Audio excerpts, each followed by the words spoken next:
It is my privilege to be here this evening with Jack Ma, one of the great entrepreneurs of our time, of course, the founder of Alibaba. And we have so many things to talk about over the next half an hour. And, of course, we also want to try to get to your questions as well. We're going to talk about Alibaba, of course, but also China, the Trump world that we all live in, globalization, trade, and so many other issues. But first of all, thank you, for joining us. Yeah. Let me start with this, which is to say that you just spent some time inside Trump Tower and went to go visit with Donald, our president-elect in the United States. Tell us about that meeting. Well, it's a very productive meeting, much better than I thought, than I expected. What did you expect? Well, I heard a lot, and I watched, like everybody, I watched all the news and heard a lot about him. So when I go inside, I saw, anything that, but he's very sort of open-minded, listen what I talk. So I think I'm very happy about the results. And finally, when he said, he said, Jack, let me walk you down. So it seems he's very happy about the results we had. Can I ask, how does a meeting like that happen? Do you call him? Does he call you? Well, how does this take place? Well, that's the question I'm asking myself.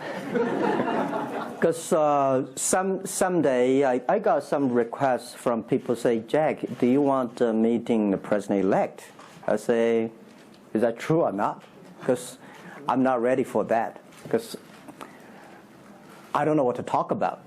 And then a few days later, I got another request. I got several requests, and then I saw one email which was a friend, and it's very sort of specific. I thought about it. I think, yes, maybe I should go and have a talk. And at least I think President-elect Donald Trump would be happy to hear what I want to talk about. So I went. And what did you tell him? Talk about the small business, talk about agriculture products, talk about the trade between China and the USA. We especially focus on telling about how can we bring the small business in America, sell them to China, to Asia, through our network, which can create a lot of jobs for them. And you committed to create what you say is going to be 1 million jobs in the United States over the next 5 years. Yeah. Now, that's not a million jobs that Alibaba itself, but you're not hiring 1 million people. No, we totally, Alibaba employee put together is like 45,000 people. We cannot hire 1 million. I cannot imagine I can manage 1 million people. Explain to us how you think about the U.S.-China relationship, given some of the comments that Donald Trump has made about China being a currency manipulator. Did that come up during your meeting? Well, I think first, in America, there's a freedom of speech, right? So he can say whatever he wants, and I respect, I understand. But of course, I have my views. We did not debate about the China-U.S. trade or manipulation. We did not debate. We did not talk. We agreed on something. Small business, developing the Midwest America, helping the farmers there, small business there, exporting to China. So we all agreed. But something that we did not discuss about the American the job losing to China, Mexico, and this. Can I share with you my ideas? Please. Yeah. First, I think 30 years ago, when I just graduated from universities, I heard America had a wonderful strategy. They outsource the manufacturing job, service jobs. They outsource the manufacturer to Mexico and China, outsource the service job to India. There's a book called The World is Flat. Tom Friedman, colleague at the New York Times. And I think it's a perfect strategy. You know, that the Americans said, we just want to control the IP, we just want technology, we just want the brand, and leave the lower-end jobs for the world. Great strategy. And second is that the American international companies made millions and millions of dollars from globalization. The top 100 companies in America. Amazing. I remember when I graduated from university, I tried to buy a beeper, the Motorola beeper. Cost me $250. My pay at that time is $10 a month as a teacher. And the cost of making that beeper is only $8 for a chip. Right. So past 30 years, IBM, Cisco, Microsoft, they made tons of money. The profit they made are much more than the 4 largest banks in China put together, the China Mobile Phone, China Unicom, and whatever you name it, put together. Still, these multinational companies made more money then. So their market cap grew more than 100 times in the past 30 years. But where'd the money go? This is what I'm curious, because as a business people, I always care about the balance sheet. Where's the money coming? Where'd the money go? Past 30 years, the American had 13 wars, spending $14.2 trillion. The money going there. What if they spend a part of that money on building up the infrastructure, helping the white collars and blue collars? No matter how strategy good it is, you're supposed to spend money on your own people, right? Not everybody can pass Harvard. Like me, they're not good at education, right? We should spend money on those people who are not good at schooling. And the other money, which I'm curious about, is that when I was young, I heard America is about Ford and Boeing, those big manufacturing companies. Last 10, 20 years, I heard about is Silicon Valley and Wall Street. The money go to the Wall Street. And what happened? Year 2008. The financial crisis wiped out $19.2 trillion USA alone. They wiped out all the white collars and destroyed 34 million jobs globally. So what if the money is not Wall Street? What if the money spent on the Middle East, Middle West of the United States, developing the industry there? That could be changed a lot. So it's not the other countries steal jobs from you guys. It is your strategy. Okay, but you do not distribute the money and things in a proper way. This is what I. And now we are having a backlash. And that backlash is a rebuke of globalization. And so much of the conversation, frankly, that we have here, and that backlash is happening in the United States. But I will say President Xi was here yesterday. You had lunch with him. And he was quoting Abraham Lincoln. What did you make of that? Well, I would say that globalization is a great stuff. It's the USA, it's developed countries to teach us how to do globalization. I remember 2002 or 1 before China joined the WTO, everybody in China was worried. Me, I was worried. Because what if all the international products come to China, destroy our industry, and we have to lose a job? So convince China, after 20 years, then you guys are say, this is a terrible thing. I believe globalization is good, but globalization needs to be improved. This is Donald Trump, President-elect, want to solve it, the problems. That globalization, I think, should be inclusive globalization. In the past 30 years, the globalization was controlled by 60,000 big companies. 100 years ago, globalization was controlled by several kings and emperors. What if next 30 years we can support 6 million business doing business across the board? What if in next 30 years we can help support 20 million small business can do business across the board? So this is something which I believe globalization should be inclusive.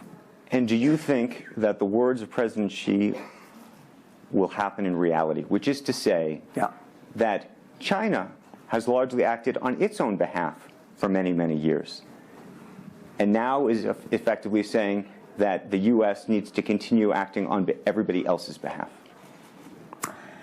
Yeah, I think, the world needs some, such a, Mr. Xi yesterday said, it's a wonderful time, it's a bad time, or the worst time. The world needs a new leadership, but the new leadership is about working together. This is what I understand. We do not necessarily need one specific leader to teach us what to do, what not to do. But the world have to partner together. This is what I think. And I think as a Chinese, as a business people, I feel proud for what President Xi said yesterday. As a business person, I want the world to share the prosperity together, to join the force together. As a Chinese, I'm happy about what he committed. Yesterday he said, he speaks like us, takes the responsibility of the second largest economy. As the China's second largest economy, he has to take some responsibility. This is the first time I heard a Chinese leader make number commitment. He said, next 10 years, we are going to import $8 trillion US.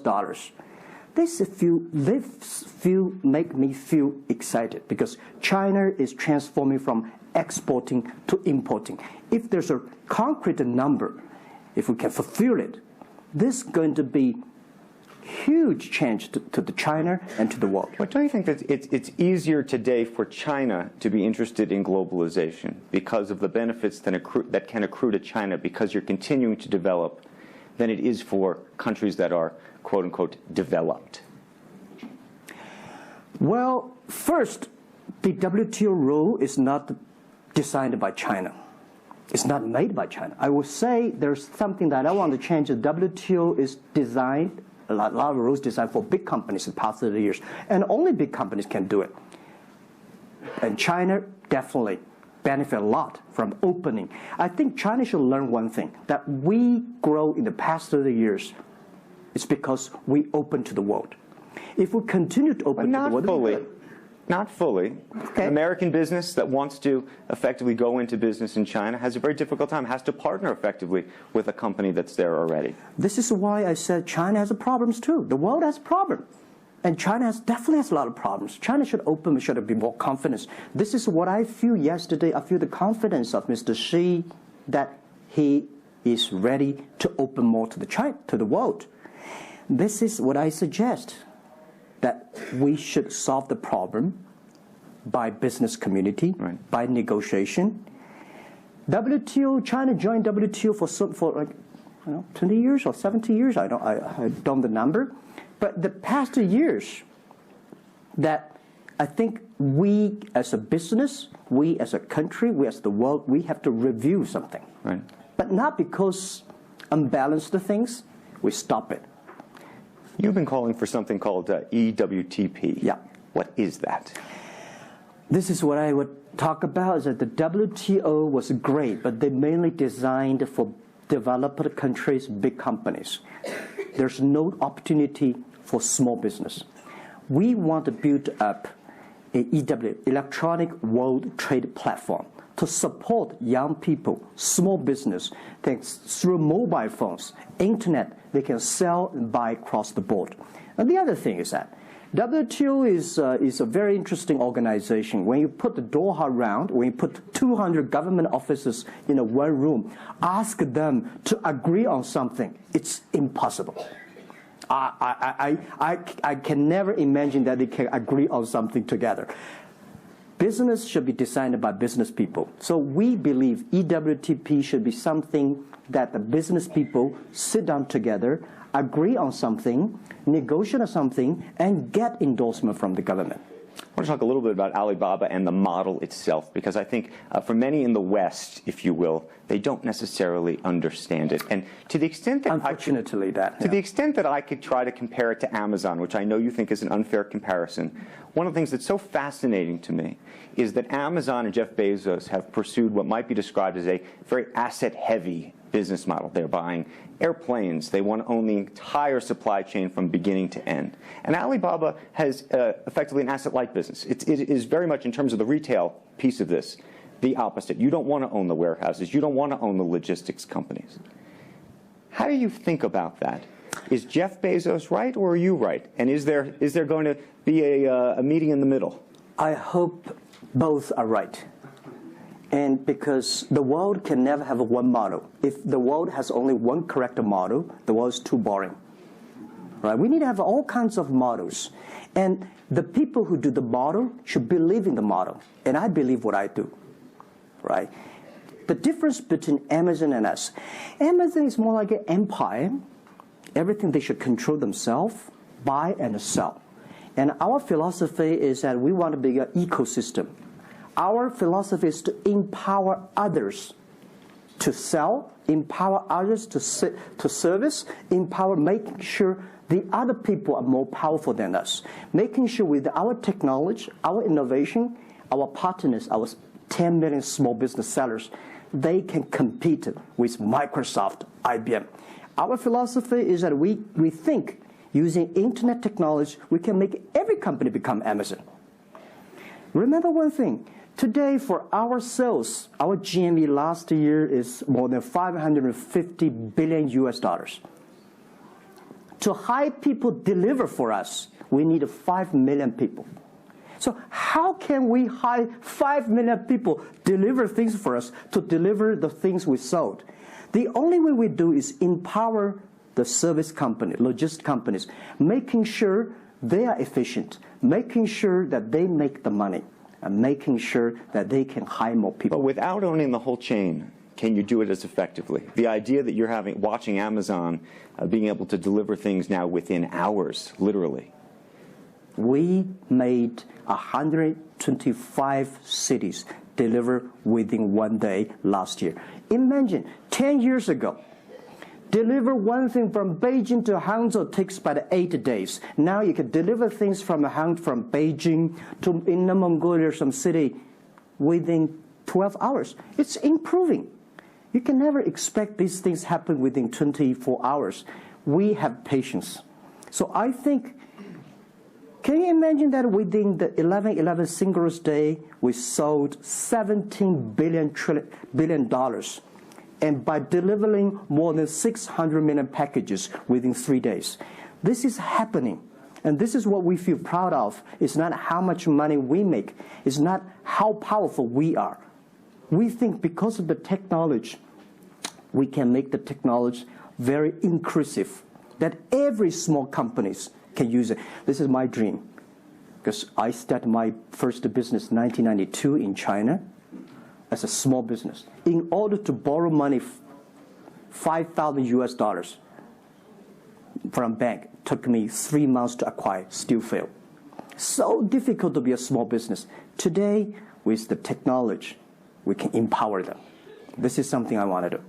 One of the critiques, as you know, and it continues to linger around Alibaba, is the piracy issue. There's an IP issue, and it's an issue all over China, but you take the brunt of a lot of it.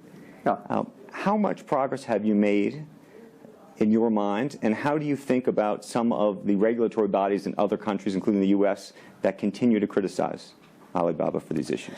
First, when we start do this business, as a business like this size, you have to take all the criticism.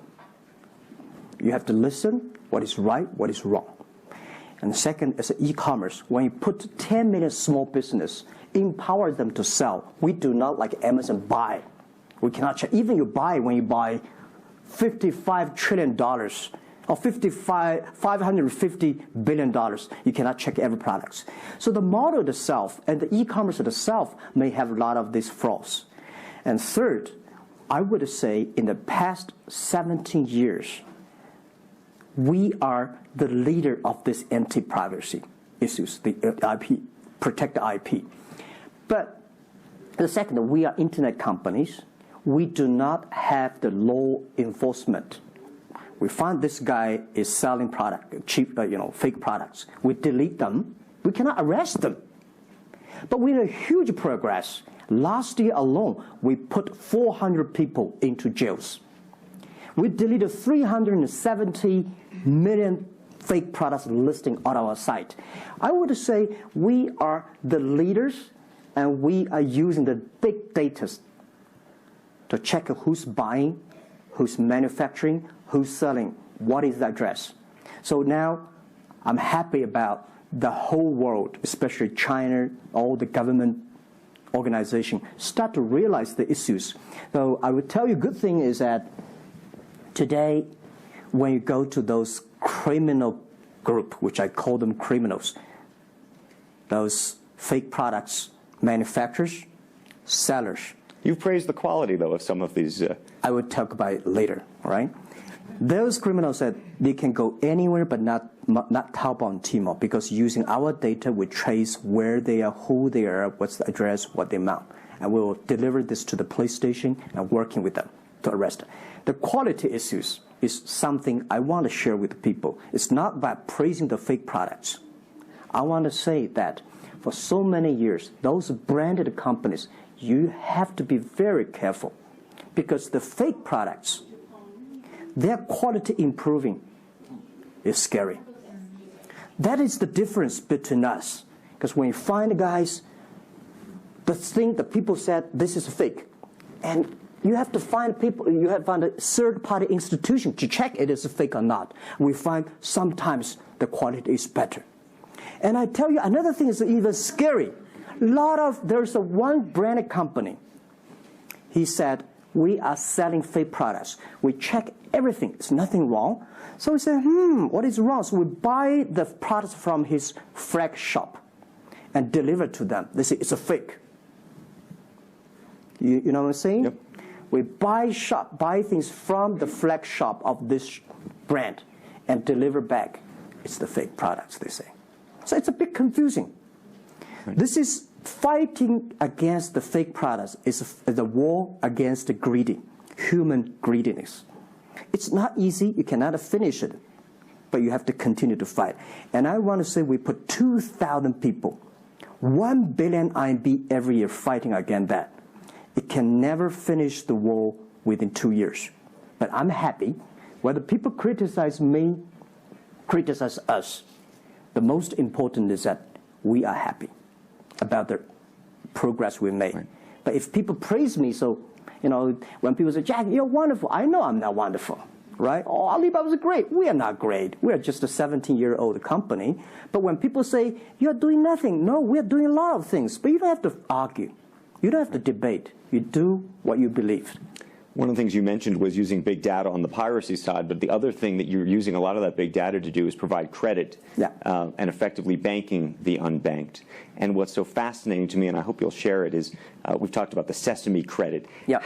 How you are able to use big data effectively to figure out who deserves credit and who doesn't in a marketplace where some of these people had no credit history before. Okay. Well, before we do that, we had a system called Teach Computers to learn how to anti-fake products, teach the computers to learn how to, because we have Alipay, a lot of people try to use all the ways to cheating. So we teach the computer how to do that, the cheating things. So we've been doing that for 10 years. Until now, there is called artificial intelligence, because we've been doing that. We are a data company. 8 years ago, we said to ourselves, Alibaba should not be an e-commerce company. We should be a data company, because we have the data from consumers, we have data from the manufacturer, we have data from the logistic company and transactions. But we think how we can make a data really beneficiary to the society. What China needs is we have a lot of great people. All the small business, they are very credible, but we don't have a credit system for that. So how can we using a credit rating system based on the data we have to giving everybody a Sesame rating system? That is so powerful in the past 4 years, because every individual, every small business, if they have been using our services, we give them a rating system. So we're giving loans in the past 5 years. We're giving 5 million business loans. They only borrow $5,000. 3 minutes, we can decide whether we should give you money, how much you want to give. Within 1 second, the money will be in your account. And 0 people touch, so we call it 310. And even today, the Sesame rating system become people dating. The mother-in-law want to say, hey, you want to dating with my daughter? Show me your rating system of the Sesame card. So it's so funny. We go to people want to rent a car, people want to rent a bicycle. They will say, show me your Sesame cards. Good. Because if they do not pay back, if they do not fulfill, the rating system is going to low down, and they can never rent a house. Right? This is what we want to build up, the system. That if you sell or buy fake products, the Sesame cars will show. I'm going to open up to questions, but a final one from me. There's been a lot of speculation that you're going to get into the business of Hollywood. Your name has appeared, Alibaba Group, at the beginning of a couple of big films recently. What is the ambition for Alibaba in the entertainment world? The beginning was like this. Several years, every 5 years, we have a review for our strategy. Now, our strategy is always look at the 30 years and 10 years. And every strategic decisions we make, we have to ask one question. Did this decision we made solve society problem? Because we believe the bigger social problem you solve, the more successful you are. So if this cannot solve any social problems, we don't do it. Second, is this project is going to be successful in 10 years? If it's going to be successful in 10 years, let's do it. If it's going to be successful in 1 year or 1 month, now what I would say, forget about it. Because why you can be successful in 1 year or 1 month? So we all have to put pen on. And 5 years ago, we had a big debate about 10 years later, 20 years, what are the things that China society and the world want? So we say happiness and health. 2H strategy. So happiness and health. We believe Hollywood, the movie industry, bring people happy. Because today, nobody's happy. Rich people not happy, poor people not happy, At least when I watch a movie, I feel happy about it, right? So I think we should partner with the Hollywood, especially like a lot of, we have a different way of living. In China, the movie, we have a lot of heroes. But China movies, heroes always dead. The American movie hero never die. If all the heroes die, who want to be the hero? So my movie, I want to make the hero live. Right, so this is, I think we should learn a lot. And it's only about 2 years, so we have another 8 years to go. I want to make our company that it's not e-commerce. It's something that giving people inspirations. Giving people, because I learn a lot. For example, I always say that my favorite movie, Forrest Gump. Life's tough. This is I learned, and that inspired me. That is why when people call me crazy, stupid in the past 70 years, you're crazy, you're doing something never work. You're stupid, how can you do that model? Amazon this model, eBay this model, why Alibaba this model? I told myself, Forrest Gump said, go ahead. Never care about what the other people. And the other thing, Forrest Gump said, nobody make money out of the catching whales. People make money by catching shrimps. So we serve small business. Fair enough. Jack Ma, we should probably end it there because we're going to run out of time, but I thank you. Thank you so much for the conversation. I promised we'd sneak in a question or two, and we literally have 2 minutes, and they're going to get upset with me. If you have a question, and we're going to, I got to beg you to do it within literally, a second. So go for it right there. Okay, I'm not going to say that China and the US is going to have a trade war, but if the Trump administration gets tougher on China in terms of trade agreement, is that going to hurt Alibaba? Well, I don't think so. I think China and the U.S. should never have a trade war. We'll never have a trade war. And I think we should give President-elect Donald Trump some time. And he's open-minded. He's listening. And I think the war, it's so easy to launch a war. But it's so difficult, almost impossible sometimes to terminate a war. Iraq war, Afghanistan war, is that finished? No. Trade war. I believe one thing. When trade stops, the world starts. Trade is something that people start to communicate. Trade is something people exchange culture and value. And I will be happy if China and USA agree on something and Alibaba business model destroyed. I would destroy Alibaba model by stopping the war between. Because how can you imagine the first largest economy of the world, second largest economy of the world, have a trade war? It's going to be a disaster for two countries and for the world. If anybody can do something to stop it, do anything to stop it. Did you have a reaction to Trump and the situation with Taiwan and how he's thinking about that? Well, Taiwan, I think this is not something about government. This is not something about business. It's something about the people. If the Taiwan issue is the population, if you do Taiwan issue, it's like against 1.4 billion people. So this is another issue. So we're talking about trade. We're not talking about Taiwan. Very politic. Let's take one final question if we can. I think we can steal one more in. Yes, sir, right there. I'm not a politician. I try to This speak is like me, this. a credit store. How do you assure you are not messing up with people's life and you are not dictating the whole, credit kingdom or the system? Because now you are the decision makers, you are the rule makers. Okay. First, I'm not sure. People say, oh, this is uncertain world. Every day is uncertain. The only certain day was yesterday. I'm not sure about that in the future I will dictate, I will be stupid. That's why I should retire early when I'm young. That is why I have a lot of things that I dream I want to do. I want to do philanthropy, I want to be a teacher, I want to go back to school, I want to do the environment. And the world is so wonderful. Why should I be the CEO of Alibaba all the time? I'm coming to this world not to work. I want to come to this world to enjoy my life. I don't want to die in my office. I want to die on the beaches. It's a wonderful message. Jack Ma, thank you for the conversation. Well, can I say one last thing? Yes, please, please. I just want to give my last advice to any people here that every government should pay attention to in the next 30 years are critical for the world. Every revolution, technology revolution takes about 50 years. The first 20 years, technology company. Next 30 years, the implication of the technology. Focus on next 30 years. The first 20 years, eBay, Amazon, Facebook, Alibaba, Google. Good. The most important is that make the technology inclusive, make the world change. This is 30 years. Next, pay attention to those people who are 30 years old, because those are internet generation. They will change the world. They are the builder of the world. Third, that let's pay attention to the company who have fewer than 30 employees.